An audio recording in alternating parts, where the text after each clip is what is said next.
It's up and good, and this now becomes a 24-21 ball game. So that one a long 11-play drive, and it results in a 4-yard touchdown run.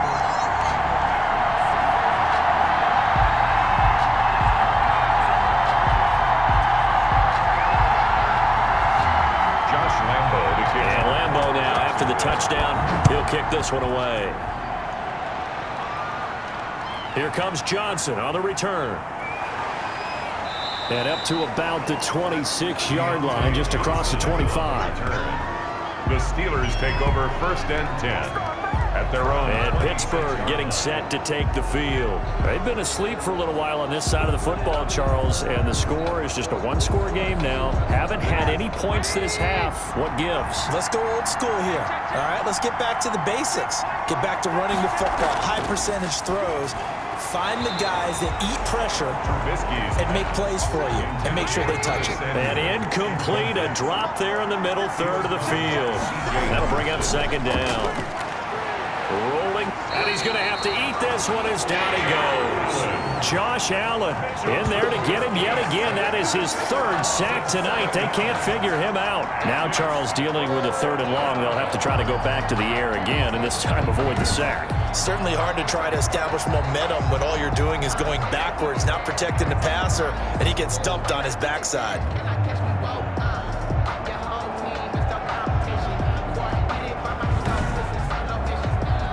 Let's see what they draw up here. 3rd and long following the sack of Trubisky. From the gun, it's Trubisky. And they work this well upfield across the 45. How about that? They weather the storm of a 3rd and 17 to pick up the 1st. Couldn't just sit on it here, could they? Had to throw the ball on 3rd down. Got the big completion in the pickup. Fresh set of downs now. They've got to feel great. And defensively a backbreaker.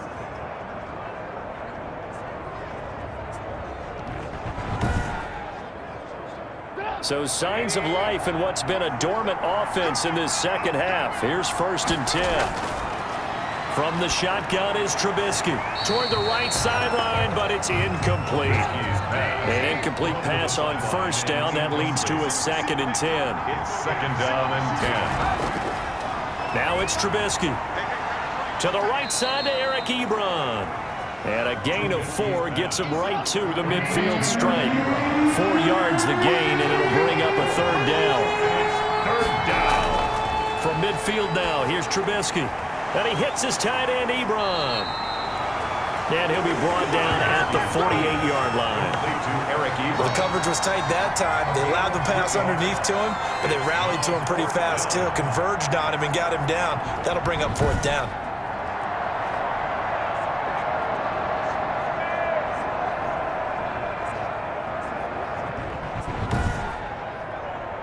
Here's Michael Palardy now, as he'll come on for his 5th kick of the night. And he deserves a bronze leg as he gets this one away.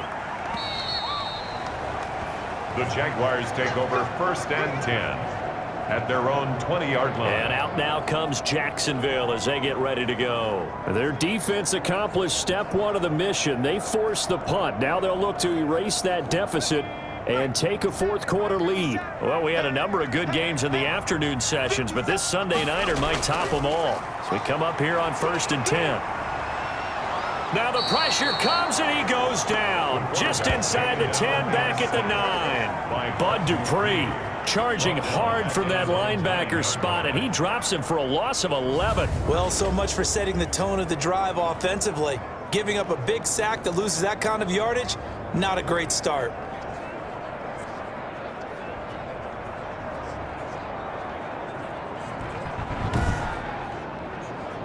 Well, they're in some hot water now. After that sack, it's 2nd and 21.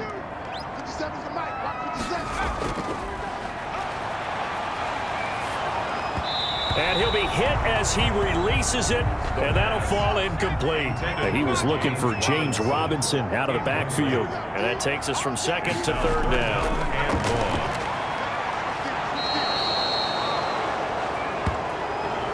The the quarterback. As I was watching the play unfold, my eyes immediately went to the referee because I wanted to see, was he going to put those two hands over his head and that universal signal for a safety? But it's at the 1 yard line. You know you're playing with fire when you get sacked that close to the goal line. Here's Logan Cook now as he's on to punt for Jacksonville. And he's able to get it out of there, and this is a pretty good kick. And no return on this one as that kicks out of bounds, so they'll start just outside of their own 30-yard line. Pittsburgh set to take over again on offense. Their defense got the stop, forced the punt, and now you really start to monitor the clock as they nurse this slim lead. So they'll come up 1st and 10 now from the 33.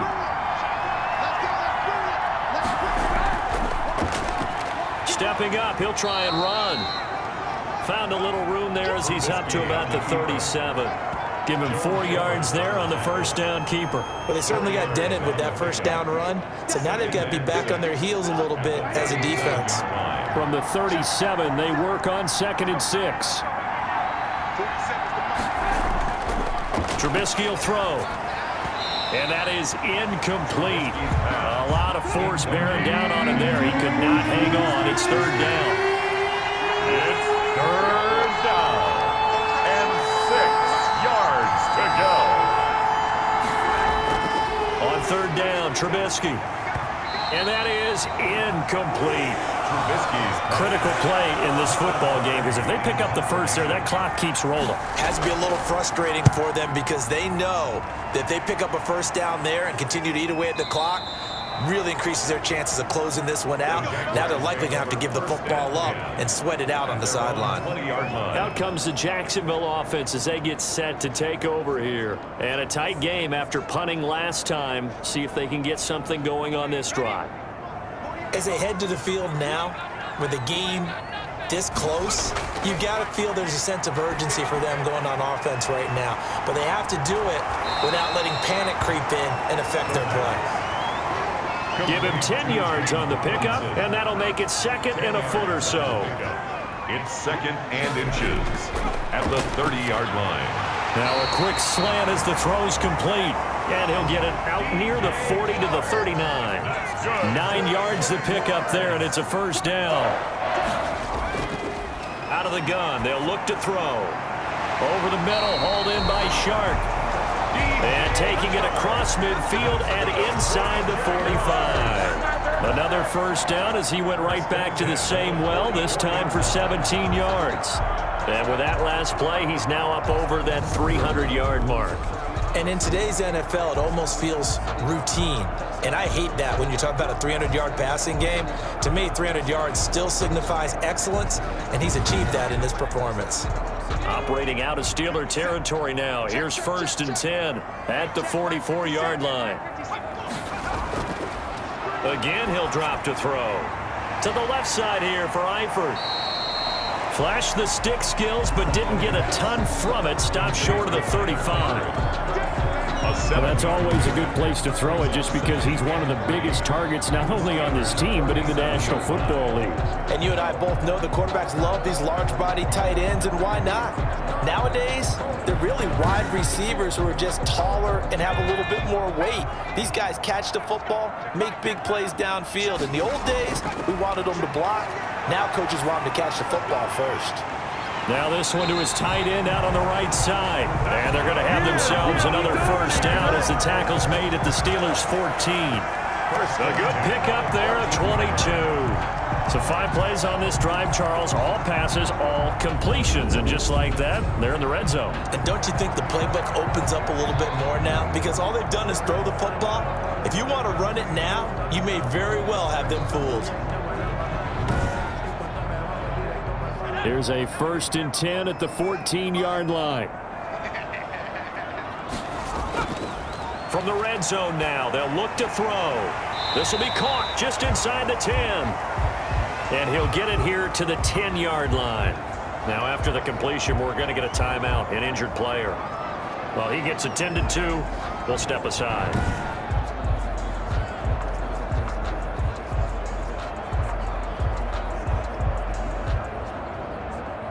Second and 6 from the 10.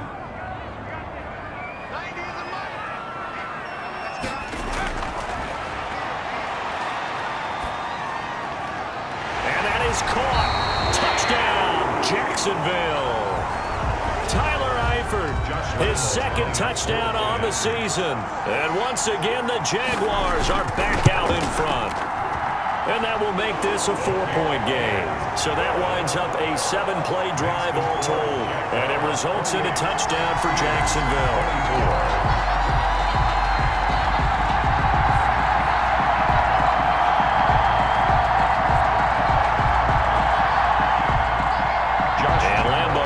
The touchdown. He'll kick this one. Johnson now returning. And he'll go down as this drive will start at the 25-yard line. First and 10 at their own 25-yard line. Pittsburgh's offense now heading back out onto the field. And now they'll look to answer working from behind. And remember, this offense has sputtered yet to score here in the second half. They'll need to change that here. On first and 10, it's Trubisky. He'll find Smith-Schuster. That's complete. Trubisky's pass. That one good for 10 yards. And that'll bring up a second and just about a few inches here. It's second and inches at the 35-yard line.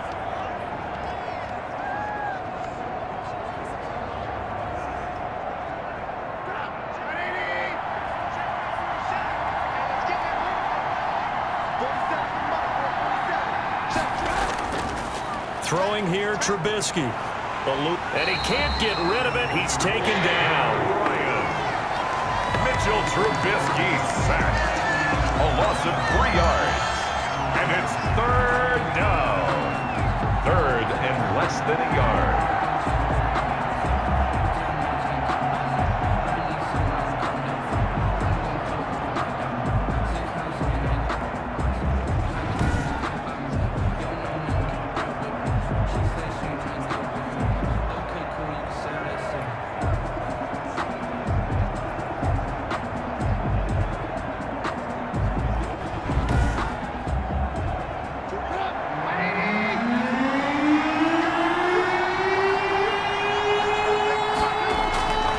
Trubisky now to throw on third down. He'll buy some time right. He may try and run for this. He opted to go with a scramble, gets 2 yards, and now it's fourth. He certainly had plenty of success running the ball, and right now I'm getting the sense that he's looking to take off and run every time he steps back to throw it. But they did a nice job there collapsing on him and holding him to a short gain. He steps into this one, and this is a rocket. And not what he was hoping for there, as this will hit in the end zone for a touchback. And a chance for us now to look at Tyler Eifert. And look at the numbers. They have gotten him more involved. I guess the question now, Charles, defensively, how do you make him less involved? That's always the key question, isn't it? Sometimes other guys are starting to play really well, and you shift your attention to them. You got to make sure you got full focus on him, because he's so good that if you don't, he finds a way to make plays.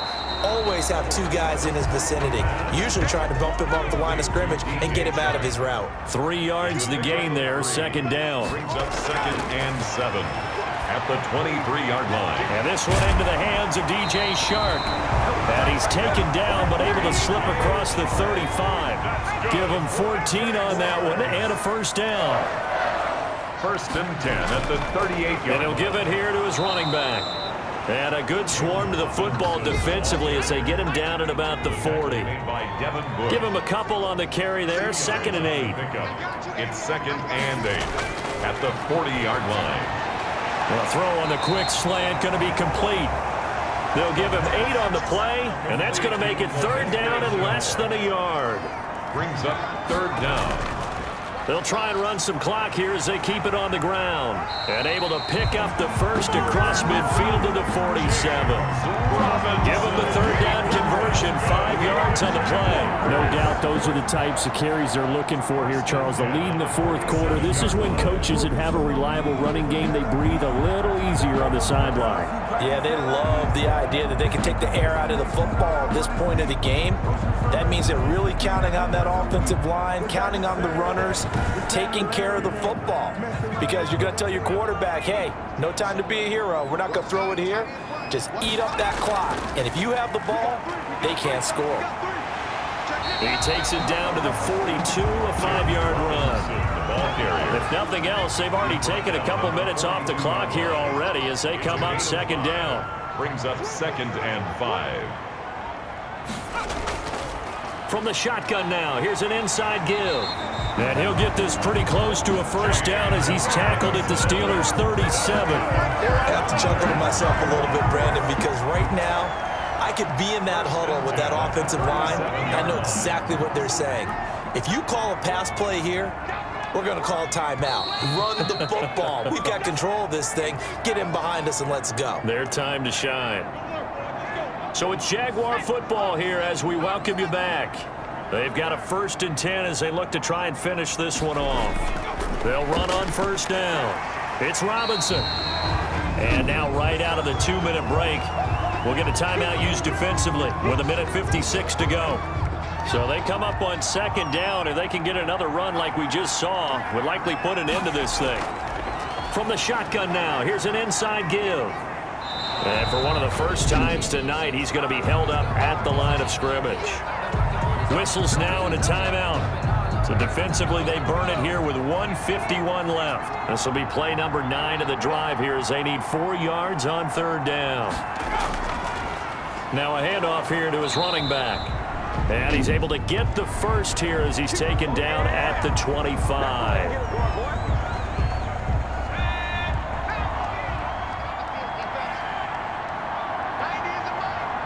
And they'll indeed take a knee. 2nd and 11 now.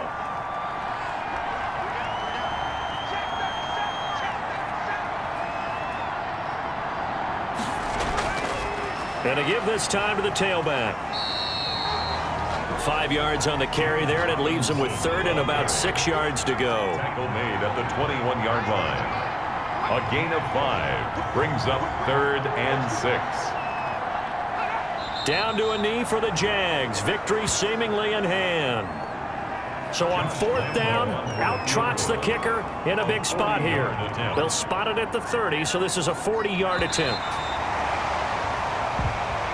Tonight's final. A great come-from-behind victory in this one, Charles. And really the difference, obviously, was that 4th quarter. They dominated. And it has to start with believing that you can make that comeback. Because we've been in games before. We've done games where you just look at one team and realize they have no chance of making it back. Not in the one we just saw here. They did it, and they did it well. So for Jacksonville, they pick up their 2nd win now on the year. And they'll get to stay put for a few days as they'll host the Arizona Cardinals next week. Meanwhile, for the Steelers, they'll fall to 1-2. And they'll get a home date next week against the Minnesota Vikings. So for our entire crew, alongside Charles Davis, I'm Brandon Gaudin. Thanks for watching, everybody. We'll see you next time.